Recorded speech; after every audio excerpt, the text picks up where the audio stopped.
Thank you for flying Model Aviation 12, your pilot of the virtual skies. Today, as promised, is my comparison video. As you can see, I only have 2 boxes up here. I am still going to compare 3 aircraft, which are the NG models A321, the AeroClassics model A321, and then the Gemini Jets A321. The only difference with the Gemini Jets, the other two, is the Gemini Jets 1 is the one without the sharklets. So let's get started here. I do not have the Gemini Jets box because it is buried in my shed with all the other boxes packed away safely, of course, in another box, and I wasn't gonna dig them out. I had to dig out the AeroClassics box, and that's why it took me an extra day to make this video. So here we are. We have, as you saw in the last video, we have the NG model box, which the box art honestly is my favorite out of all the models that I have so far, all the brands that I have so far. And then as you can see, AeroClassics, and you'll see this with all their models, they just have a plain box, and then they have the tail number, and then they have a printed sticker with the aircraft's livery, which is cool to, keep it plain. It's probably what helps keep the models at a decent price for, what you're getting, because they don't have to worry about spending money on fancy box art, which is understandable. And then the box art for NG, obviously from the last video, is extremely detailed and completely laid out. And then I don't have a Gemini Jets box with me anywhere, I don't think. I do not have one on me, but Gemini Jets box, everybody knows what those look like. Every collector, even beginning collectors, know what a Gemini Jets box looks like. So it's basically got the computer rendition of this aircraft printed on the front of it like that, and then you get the blue box with the flip lid, so it's the same as every other one. Then inside the flap, it has all the details, which is what I love about Gemini Jets, is they give you all the details in the background of the aircraft type that you're buying, and then sometimes with the airline too.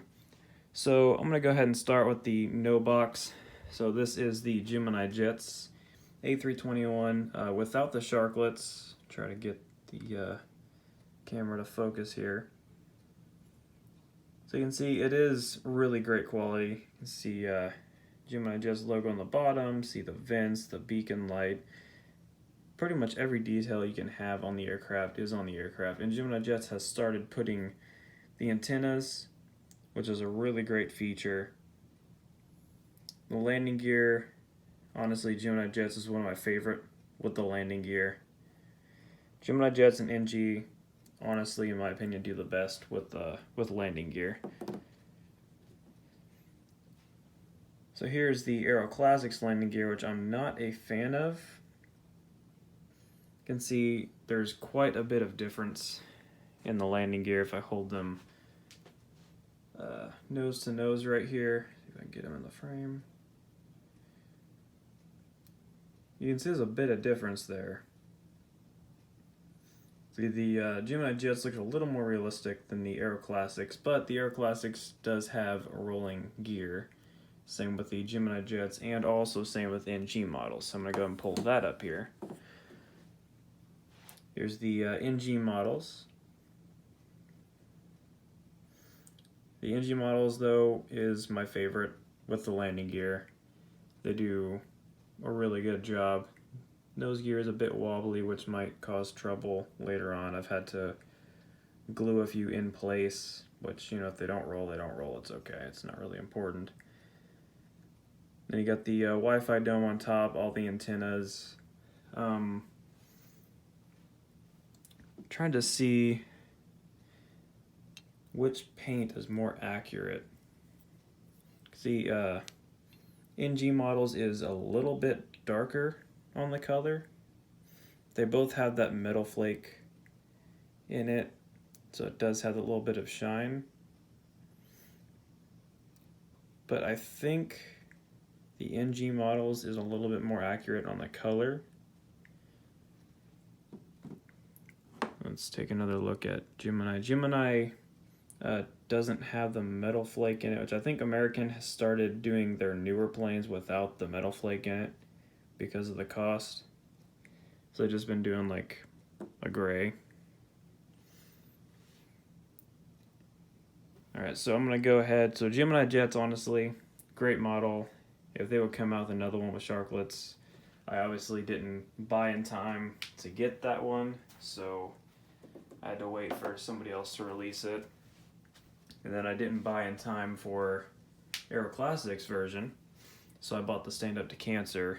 And then when NG said they were going to be releasing theirs, I immediately pre-ordered it with the Spirit. So I didn't want to miss out a third time trying to buy this thing and, you know, regret missing it, because this is one I have flown on, so I did need it for my collection. And I was almost getting desperate enough to pay hundreds of dollars for it. So luckily, I didn't have to do that. This model was only, can't remember, like 50, I think. So it wasn't too bad. So the two were actually going to be really comparing hardcore because they're pretty much exactly the same thing, are the NG model and the AeroClassics. So as you can see, I think the NG model is closer in color. You can let me know in the comments if you think differently. I'm sure a lot of you have these two same models as well that you can compare. Overall, quality really well. Just paint slightly different on both of them, but honestly, when you have them set up on the airport, you really can't tell the difference. The tail, almost exactly the same. The only difference is the gray. The blue and the red are the same color.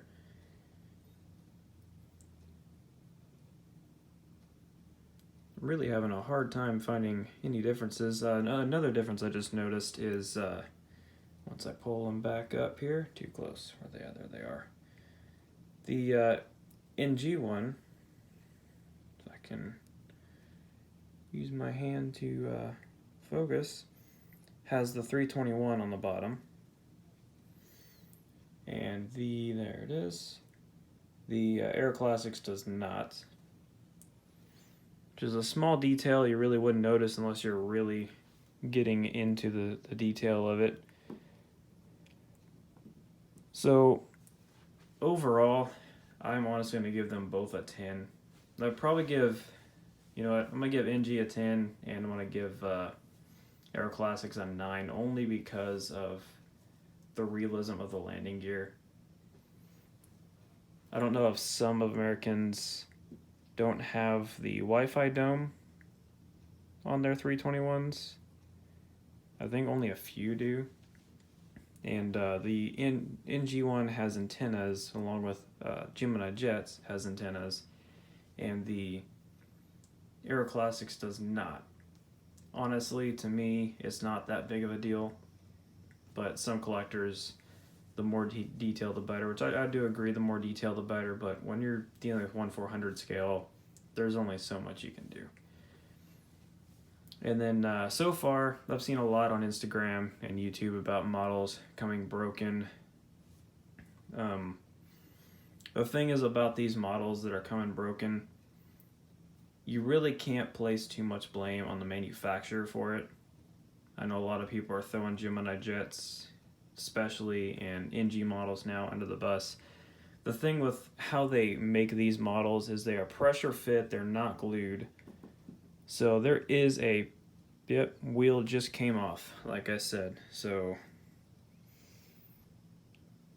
focus. I saw something black on the ramp, and the tire just came off, so I'm going to fix that. But like I was saying before, these are pressure fit models. They're used with basically heat to apply the printing and to apply the wings and everything. So it's heated up, and then once they get in place, they're supposed to expand, and sometimes they don't expand properly, which really isn't something the manufacturer can really control all that much. So if you can glue it back together, glue it back together. If it's got a little scuff, return it, get your money back, get a new model. So, small rant there. As you can see, that's another thing that kind of drops the score with the AeroClassics, is this is another AeroClassic that I got, and the same thing happened with my Frontier. The wheels really don't like to fit. So, well, they don't like to hold together because they're just literally metal rods with rubber tires just pushed together basically. So they really don't hold together too well, so I'm gonna have to use just a dab of glue on the tires. I'm gonna do that to any AeroClassics. I recommend, if you get an AeroClassics, put a little bit of glue on the outside of the wheels. So on the outside, right there, and then right there. Try not to get it in between the tires, otherwise it won't be able to roll anymore. If you don't care, then, you know, extra safety. So that's pretty much what I'm going to do when I get out this video, is do that to all of my AeroClassics. I've got, I